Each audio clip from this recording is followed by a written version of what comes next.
What's up, everyone? How you doing? In this video, I'll be taking a closer look at a fairly new game for the Dreamcast called ARM7.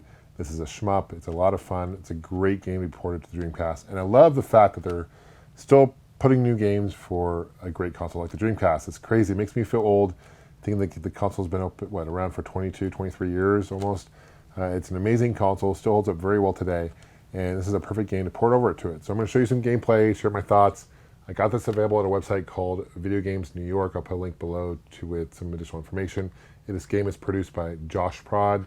They've done other games for the Dreamcast, Switch, other modern consoles, and this game is available for modern consoles as well. So if you don't have a Dreamcast, it is available for Switch and Steam, etc. So without any further ado, let's take a closer look at the gameplay. It comes with a nice case, of course, nice jewel case, and also, let's open it up. You can see it's got a reversible cover, which is great, and then the disc itself, I love the attention to detail that they do. I mean, it looks like the game, the production value is awesome. It's like the game came out in the late 90s, early 2000s. Here you go. So without any further ado, let's take a closer look at the gameplay. Let me know what you guys think, and go from there. Thanks for watching. Here it is, and I have to show you the intro screen for the Dreamcast because it just throws back nostalgia for me. I love it. I love this console. I picked it up in 1999, September, launch date. And I fell in love with it and still love it, and think it was way ahead of its time.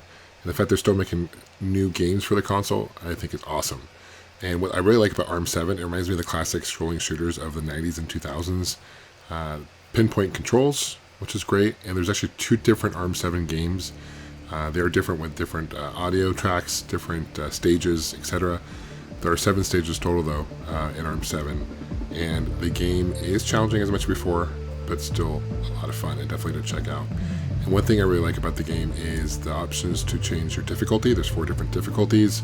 You can change the controls as far as rotation for your turret. You can do normal or reverse. Do stage select. Once you pass a stage, there's a save. You can save it and jump to the stage in the other arm, which is awesome.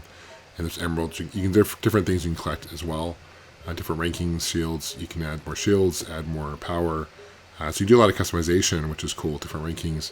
And so it definitely helps improve the replayability, because if you find the game's too challenging, you can make it a little bit easier, but it's all customized, which is fantastic. We're going to start, and shows you your settings. And then here are the different other settings: main weapon, sub-weapon, and charge weapon. The charge weapon is limited. You have to wait for it to charge, hence the name. It's the bottom right corner. I'll show you during the gameplay. There's spread. Now, one thing also I do want to mention, I am obviously playing this on my Dreamcast, and it's RCA cable, right? And I have an adapter for the HDMI cable, but it doesn't scroll up to HD. So unfortunately, the quality of the capture isn't great. But trust me, it does. I don't want that to downplay how this game looks and feels and plays, because the game sounds amazing with the music and it plays amazing. But you can see here, you gotta be careful. I got full load on my charge weapon. I'll show you what that looks like in a second. Gotta avoid these missiles in the corner coming up from me. Different shields you can get as well, which is great.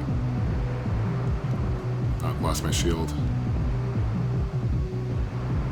This special charge weapon is a beam attack, which is cool.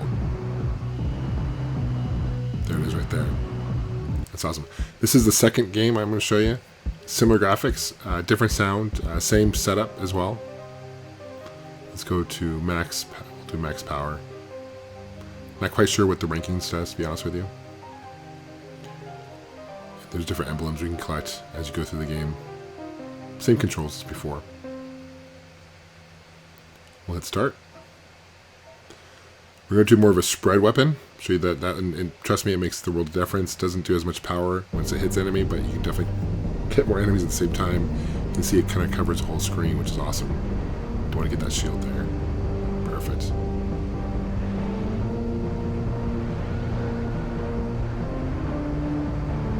There's no slowdown at all in this. And the load times are fairly quick. I was actually surprised at how fast this game loads on the Dreamcast, which is great. So overall, love the fact they're making it for the Dreamcast, or made it for the Dreamcast, keeping it alive. I think it's a perfect game to put on the system.